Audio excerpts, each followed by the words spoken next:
But you know what else is going up? Their stocks. That stock, baby. That stock done going up. Hey, I'm just saying, player. Because remember, I told you I doubled down on Tesla when it came down. When it got into the sixes, I was like, let me buy some more Tesla. Yeah. I picked up some. I'm gonna give y'all a bit of information. I ain't never gonna own the truck, bro. I ain't never gonna own the truck. I don't know if I'm gonna own a Tesla because my next purchase is actually gonna be a Ford. Well, I'm talking about that Rivian as far as the like the Ford, the GM. It's one of those companies you can get it on a ground level right now, and it's an EV company. So, far as I go, I would just go ahead and invest now because I play long a lot of them. A lot of my stocks are long to mid range. I got some, like I say, are seasonal that I can make my money on. So Rivian, I see anywhere from now to 5 years that I'm gonna make a generous return on mine. So that's the way I look at it.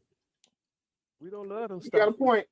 You got a point, man. You got. Yeah, I don't. And at the same time, like they said, on Rivian. Matter of fact, I don't know if I was the first person to talk about it, but remember I was telling you about how they got tested in Africa. They put them. They took on 3,000-mile tours in Africa. So I'm all about. I love me some Rivian, and I'm happy about them. But I still love me some Tesla, baby. Well, hey, man, we don't love the stocks, man. Did you hear about the next split? They about to split again. Yeah, like Stacey just said, we don't love them stocks. As long as when they make me money, I'm up and I'm gone. I'm not going to hold on. I ain't trying to buy no my money. I'm headed to the barn. Okay, man. About to split? Huh? Tesla's about to split. Yes, sir. They about to split again. They about at 1,000, and it's not pulling back. I mean, it's about to set that trend line, and it's gonna stay up. Anytime they get it around 1,000, man, they split. 3-1 this time. Yep, they've been talking about it. They already publicized it. Yep. Okay. Yeah, they just did their cyber rodeo. They talked about the truck and all that kind. They just did a big thing for the. I think it was general public. I don't think it was just for the stockholders. Okay. I think it was general public. So yeah, it was about an hour and a half. They did last Thursday. Okay. All right. There you go. There you go. There you go. You heard it here on Next Play. We got somebody on something all the time. All right. Hey, and the next we have earning reports coming out. In case you guys want to know, get your little pen handy. You might want to jump on something except for Monday, of course. Just keep your ears down. We got T2 is a company, a technical company. Their earning reports. You got AIG coming out on Monday. Palantir, they're coming out. Huh? Yes. I actually got something, my man. Go ahead. All their earning reports coming out on Monday. That's Monday. Tuesday, you have Coinbase, Spirit, Roblox, Dine Brand, and NFIB. I don't know what that is. I didn't get a chance to look it up. I'm sorry, guys, on that one. Wednesday, you have the Disney Company, Bumble, Wendy's, and CIP. Thursday, you have Rivian, Poshmark, and the jobless claims come out in a PPI. Yep. All right. And that's it for this week. Coming up. You got all those coming up this week. So Palantir, you brought up Palantir. Spirit too. But I'm gonna tell you about Palantir. See, I've been on Palantir for about 2 years. It don't I don't beat me, it don't got me. But the crazy part about this stock is I think it's leveling out and it's actually I kind of know where it's gonna be in this little certain range, but they growing again. And nobody can figure out where they're making money. This is the only company that nobody has known nothing about for years. The only thing they got that they report are the government contracts, but they're hiring when everybody else is firing. What do they do? They do big data. Yeah, they're all about big data, but they don't go into the details because half their stuff is classified. Yeah. Probably government. Yeah, that's the thing. But so now it goes back into this. Hold on, that goes back into this. Amazon is trying to buy iRobot. They have. That was on my news too. I just didn't put it in there. But for the data. See, like that, like our data is worth a whole lot of money that we ain't even figured out how to invest in. Because this is what people are making money off of, and I don't know too many data analytics people. You know what I'm saying? But these companies are spending a lot of money on data analytics, and that's gonna be like even and you call it AI, but I'm just saying. I was reading an article. You got to understand, if iRobot is going to be able to tell Amazon the size of your house, what's in your house, and they're buying it just for the analytics, so it can connect it to the cloud, so they can have reporting, so they can use the free information. Like all this stuff is real. Like when you think about life in the future, like people are using your data to continuously sell and market and create businesses and ways of life, and we're freely giving it to them. But like Reggie, you say you'll never own a Tesla stock. I mean Tesla car, but you'll always own the stock. It's the same thing with this company Palantir. You know what I'm saying? These data analytics companies, I've been watching this thing for a long time, and they make like it's some money to be made in data analytics. There's a big deal there, Franco, right now, and that's why this is partially the reason why Facebook renamed themselves Meta. And the reason is because Facebook was all about the data analytics. And when Apple put the kibosh on that and said, we're not going to let Facebook steal data from our phones, when they put that into the hardware last year, Facebook took a big, hard hit. And they made Facebook the enemy. And that's why Facebook has taken a nosedive, and they're the only FANG company that has not recovered from the quote unquote bottom, last month. They have not come back up. And you know why I know why?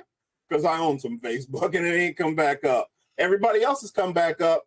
Facebook has not come back up. So yeah, man, it's ugly, but data is everything. And that's the reason that Amazon's come up the way it's come up, is they're buying iRobot to incorporate it with, remember, I told you why I bought Amazon before the split, AWS, Amazon Web Services. All these things are connected. And so Palantir and Amazon Web Services, I do believe ultimately will be competitors in that space. And it's called, if you haven't heard of it, SaaS, Software as a Service. Okay, so that's the big industry that these guys are all playing in right now. Software as a service, and data is everything in that. What'd you say, Stacey? Wow.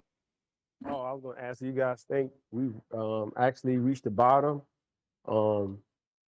This is for Nicole and Sequester. Or do you think we on the way back up? What you think? Reach the bottom far as to what? As far as the market, because the market, I think the Dow's back up to like 32.5, and down to like 30,000. Amazon is running. I think Amazon was up to 141. Apple went up to like 162, 165. I think it's all smoke and mirrors. I think it's all smoke and mirrors, man. You're right. Like I said a couple weeks ago, I believe that it's a false bottom, and I believe that all of it hangs on the CPI numbers that are coming in the next week or so, and also the job numbers, I think, just worked against us because we got such good job numbers, because that means that the Fed is going to crank it up again. Well, actually, that report comes out Friday. That's on here too. That report comes out Friday. So the Fed's going to crank. Well, we just got the unemployment numbers. We're down like 3.5%, lowest since what, 1980 something. So because of that, the Fed's like, oh well, we ain't technically in a recession yet. Let's crank up that. Let's crank up that interest rate some more. Do you have So y'all hadn't checked out Ray Dalio, have y'all? Y'all ain't been following Ray Dalio? I have. I've been listening to Ray. You been listening to Ray? I've been listening to Ray about every day, man. I'm on. I resubscribed to some of his YouTube stuff to make sure I get the content. The latest features he coming out with. Ray called this thing out about 2 weeks ago. He said He said the Fed's gonna raise the rates, and it's gonna crash the economy. Yep. And so the Fed has already said it. It's already out in the atmosphere that they're gonna break the economy even more because that's the only way to fix it. And Ray been saying, like, when I heard that, I was like, damn, Ray, this is how Ray said it was gonna go. But the economy and the market are two different things. There have been plenty of situations where the economy has gone to crap, but the market has kept going up. So that's two things to take a look at. But I still have been, instead of piling into the market, I still ain't put another dime in the market. Like I said, it's been going to savings. And this is why I put that little thing in the chat, is because I have now tested that current app that I was talking to you guys about last time. I've actually maxed it out. So I put a total of 6K in there, and it not only calculates 4% APY, unlike Discover, which only adds interest from statement to statement. This does it every single day. So every day you're getting, another like $1.50 added to each account. So you have to do 3 accounts at 2. I maxed it out. So I did 3 accounts, each of them with maxed out at $2,000 a piece. So that's $6,000 total. That's all that you can put in it.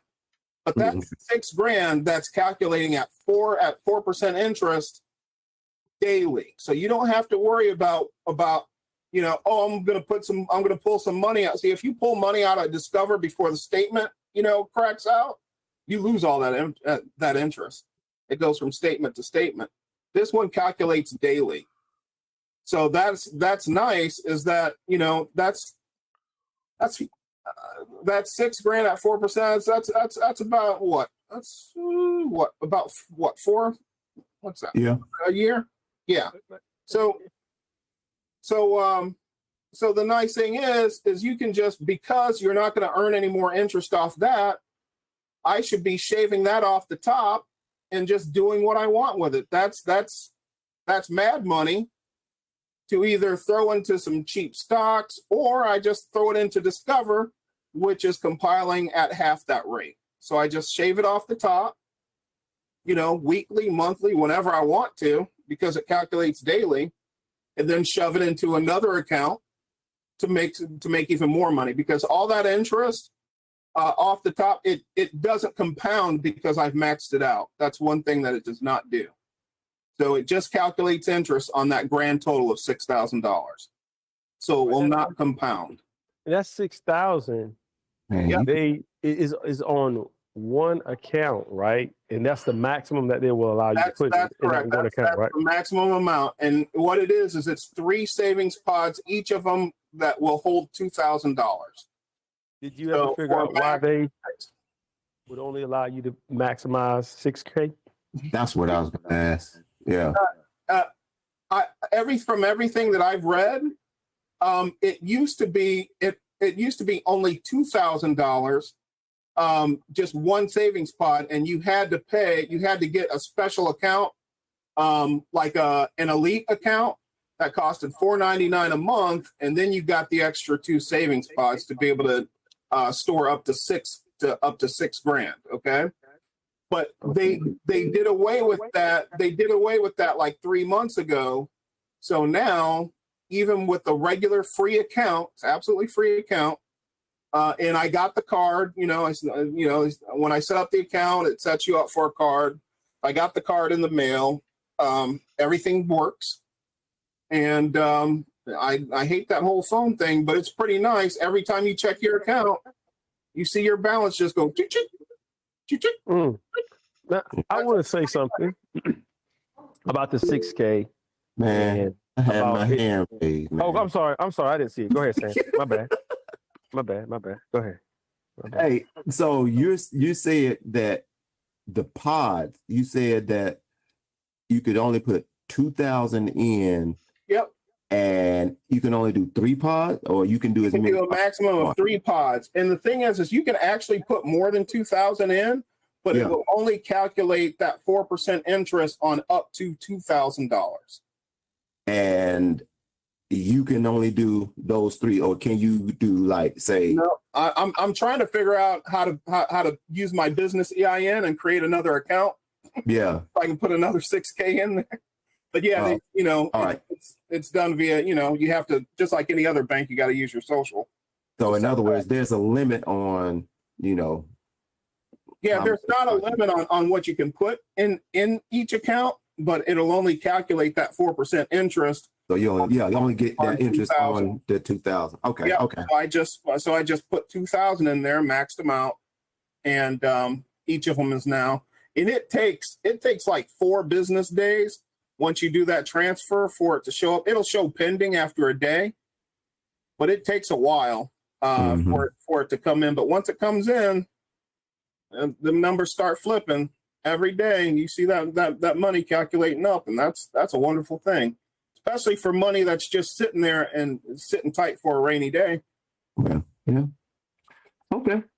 All right. Go ahead, Steve. I saw this stupid thing. I just read it. It says earn $50, blah, blah, blah. I ain't got no direct deposit set up. I ain't done none of that stuff. So don't worry about that. All I care about is that you know where to go to set one up if you guys want. So I ain't done that $50 thing, no direct deposit, none of that stuff. All I did was just set up the accounts to throw some money in there. I put $1. I put $1 in the checking account just so it's got something in there. And then the savings account's got everything else. So the $2,000 is in the savings account.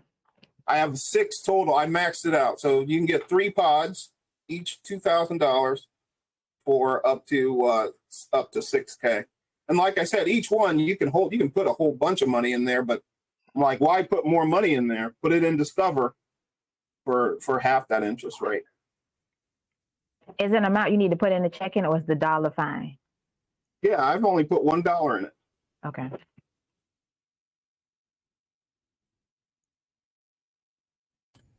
All right, Stacey, I know you had a question, so go ahead, man. Sorry. Oh, no, it's all good. So my question, not question, but I know we was talking about, the maximum and why would it only allow you, well, like Reggie put 6K, we was talking about last time, but Reggie also said you could put more money in there, but they're not going to pay you any more interest on the money. And we were saying, well, why wouldn't they want you to invest more money so they can give you more interest? The more money you give them, the more interest they pay you, but the more capital they have in their bank to give loans to other people. Well, if you take a look at the account, you'll see in their mission statement, they are not acting like a traditional bank. It's more like a credit union. And all these savings pods are supposed to do, they're there to be money management tools, okay? They're not supposed to be technically investment tools. They're money management tools. You're supposed to give them like a goal, like this is for a vacation, and this pod is for, a down payment on a car, and this pod is for this. They are technically money management tools. All you got to do is go to the site and read up on it. And that's why they have those maxes that are there, because they don't want to make, because they know people like me would take advantage of it. 4%. Right. Or could it be that they say it's almost like for a limited time only, or we only have 5 more in stock, right? You ever heard, it's like a play on words. I see what you're getting at. You could only invest 6K. So that means anybody who has 6K is going to max it out. So it increases the amount of 6Ks they get. That makes sense. We only have 5 mattresses left at $6,000, and these are the best in the business, and we're going to pay you X amount of dollars. Versus them saying you can put any amount that you want into the account, and we're going to give you 4%. Yep. So they can get a. And only reason why we studied this guy a while ago, how he changed a few words in the Bengay product and sold millions just by changing the ads around, but just from studying ads. So because just like before, even though they're not a traditional bank and they want to help the people, right? But they want to help themselves too, because it's a financial institution at the end of the day, no matter what. And I think the 4%, if they're paying 4%, they're paying 4%. Nothing wrong with that. I think the answer to the question of why we can only put 6K in, my humble opinion, is that it's more of a play on the words to get everybody to put 6K in. And that's going to increase your revenue by 1,000% just by changing those words. I see what you get at. Yep. See. Makes sense. $6,000. Also makes it easier. Also makes it a little easier on them too. You know, you can't go over 6,000. It's like, hey, well, you can, as Reggie said, but it's much more alluring. Like Reggie's doing, hey, you do the 6,000, and you know how much percentage you get, and they know people like, hey, well, they only gonna use for this anyway. Easier record keeping, basically, I think. You know, that's a bookie. That's a bookie, man. Nah, just tease. But the investment itself got to be solid. It's probably, monitored by the FDIC. You get your 4%, you're good. Mm-hmm. You know, like I think you can get more people to invest the 6K versus people just invest in what they want. And they get what they want, which is more revenue. And the investors get what they want, which is the 4% return on their money. And I think it's a smart play. On the investment side, definitely a smart play. And on the advertisement side, Yeah, I mean, the way I look at it is that's your, how technically you're supposed to, people say good money management is you're supposed to have a month or two's, you're supposed technically 3 to 6 months worth of salary on hand just in case. So, and that's supposed to not move. That's never supposed to go anywhere because it's supposed to be around just in case of emergency. So there you go. So now I just decided to move that over there and let it earn some interest because I know that, I've got three other reserves of currency that I can draw upon before I dare touch that account. So all I ever need to do when I want some mad money to do something else with is I just skim off the top and leave that 6K. Okay. All right. Free money, people. If you got it to put in. Yeah, I'm gonna look into that because I'm trying to creep on every part. Yeah, that's good, and that's a good way to keep that cash flow going, the passive cash flow, because that's technically what Reggie's doing is creating passive cash flow. He's got his money working. Yep. For him. Yeah. Yep. It's higher than any. And I mean, and it also depends on how aggressive. It's higher than the 10-year bond. It's higher than any of those things, any of those money products, and that's cash that's always at the ready. So I mean, if you're lucky, you'll get what 2.6% on a anywhere from a 1 year to a 10-year bond, and you got to tie it up for at least a year. Mm-hmm. My money ain't tied up. Yeah. Yeah, that's definitely one way of generating a return. Yeah.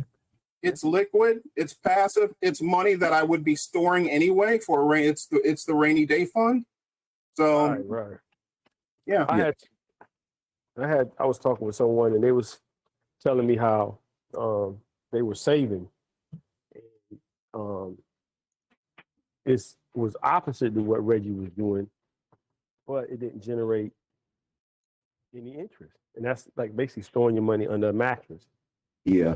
And just let it sit there, but inflation is going to eat that cash up. And a lot of times when inflation is rising, a lot of people who hold in cash, you'll see them dumping their money into different bonds, assets, right? Different assets to generate additional revenue because the cash is getting eaten up by that. You're right. The interest. You're right, Stacy, and that's great. Like I said, there's a ton of money products. Everybody, especially the Navy Federal folks, they're always trying to sell me a nice money product. But the thing is anything over 1.5% ties your money up for at least a year. Why have your money tied up when you can earn 4% on it? Cool. Just in case Franco comes through on the Jacksonville thing, man. Oh. You come through on Jacksonville, bro. You know I got 6K on it. Well, I like his idea about buying the tax assessed property and sitting on it. You know, because you really can. I just had a friend, their family house was stolen in a small town in South Carolina. And it was a family house and the kids didn't pay the taxes on it. Mom died. Kids didn't pay the taxes on it. And it went to the steps and nobody bought it. Well, nobody from the family bought it. Someone else bought it for the taxes. $1,400. Family house, all brick, 3-bedroom, 2-bath ranch. Well, one of the kids knew someone who knew about investing and knew about real estate and told them about the redemption period. Because all the kids, they're older. They thought the house was gone. We done lost mama house. None of the kids would pay the tax. Because we got 8 kids. Some folk want to pay, some folk don't want to pay, and all that stuff get all jacked up, and then nobody pays and the house goes. Make a long story short, when you do tax sales, when you buy someone's property, you guarantee 15 to 20% return on your money, depending on what state you're in. But I know in Georgia it's like 15, 20%. So she called to the tax assessor, found out she was within range of the redemption period, and was able to buy back the family's house for $1,450. Got the family house back, and the family house now will be in her kids' name, her 2 kids. She's going to put the property in their name and let them keep it. But the rest of the family, of course, they can come to the family house, but the property now belongs to their particular family. That's good. At least it stayed in the family. But now you can do more with it because you ain't got everybody else dipping their hands in it. Yeah, you got everybody dipping their hands in it. But that's a great way to get a great return on your money. So just say, for instance, what Frank is talking about, I don't know what the interest rate is in Mississippi, but just to say if it is 20%, right, and he spends $1,000, he got to wait 1 year and a day to get his money back. That's 20% on his money. Mm-hmm. And so let's say if he buys 10 units like that, and out of the 10, he gets 2. Right? Franco, what did I tell you? He get all his money back. You see what I'm saying? Plus all his money back plus 20%. Then he gets the 2 units, and he just sits on those 2 units to pay the taxes on them. And either he can fix them up for passive cash flow, or he can sell them for instant cash flow. He can hold them, use them for leverage to buy other real estate. So it's all a win-win, and he got a little or nothing invested. I told you, Franco. I said 2 or 3. I said, man, you should have got about 20. Listen, man. I as they say, I didn't. Get the plat. That woman told me about it. I had to go see it. I don't did it. I made about $500 total off that little mess, but you know, because they came and bought it out. But the thing is, now I know because I actually did it. Like I might have, you know. Go ahead, Nicole. So who? Oh wait, am I off mute? Oh, sorry. Who bought the property? I know you said. Was it a family member or another investor? What is you talking about? What part you talking about? What you're talking about? What you said about the $500 and da da da da? What? What? Somebody just came back and paid the taxes on the house. Oh yeah, that's what I was asking. Was it like a family member who did it? Oh, okay. They just, you know, they contact you and tell you they got the money and you get paid. I mean, it wasn't like, you know, like I'd be like, who is you? Well, you know, you can't. That's why I started. I'm just asking. Did you lose money? Did you lose money or did you break even? I mean, yeah, I made a little money. I didn't lose money. I didn't have the properties so that's what I wanted to know. Yeah, like I mean, you presented all that. My whole goal, I was trying to keep the houses. Oh, okay. I was hoping when I found out about it, I was hoping that I could spend a couple of $1,000 and I could actually buy me a couple of houses and start working on getting to the barn. You know what I'm saying? But I mean, I wasn't planning for somebody to come, but they came back and got them. And they got a little money out for it. And you know. But I do have a question for Stacy. Stacy might know this answer. All right. During the redemption period, like say what Franco did, he paid the taxes on the property. Now, say I am an investor too, and I come in, I do a little more legwork. I go to the family and say, hey, I would pay the taxes off that, you know, hey, this person has already paid if you sell me the property. Is that legal? Can you do that? Because I'm thinking like, hey, I'm thinking that's probably what happened to him. Yeah, you can do that. You can do that. I got a buddy who does that with pre-foreclosures. He goes around and knocks on the people's door prior to the foreclosure sale. That's what I was talking about, Franco. He offers people X amount of dollars to buy them out. He'll either cash the mortgage up or it may be already paid for or something like that. And you can do the same thing with tax liens too. You knock on the door before it goes to the steps. Try to make a deal with the family prior to the sale, because once it goes to the steps, now it's an auction. And I've personally seen properties that were auctioning like $15,000 in taxes. They run the whole bid up to like $75,000, $80,000. I've seen that with my own. I seen one of them go up to like $300,000. I think it was maybe like $95,000. And they bid their property up to $300,000, $300,000. It's commercial property. Crazy. Wow. Yeah, it was crazy. But see, here's the thing. Here's the thing. So they bid the property up to $300,000, right? Mm-hmm. All right. Now, let me show you how you can make money work for you. So these big money investors, they take the $300,000, put it on the property, right? Sometimes it may have a mortgage on it. The bank would come back, pay that person their $300,000 back, plus the 20%. So that investor who bid on that property, who ran it up, even though it started at like 95, but he ran it to 300,000, they don't get 20% on their money. Woo! You see what I'm saying? So they don't mind bidding it up because the property, they either want the 20%, which a lot of times that's what they want, or if they don't get the 20%, then they get the property, then they take the property, they turn around and either leverage it, sell it, or develop it. So it's like win, win, win, win, and win. And win. Like DJ Khaled. Win, win, win, win. Miss Tubner had a question. Hey, win. Well, it's not a question. It's more of a comment. Can you hear me? it's more of a comment to like what Reggie had stated earlier. So remember when I told you all about like looking into buying a property in Destin, like buying a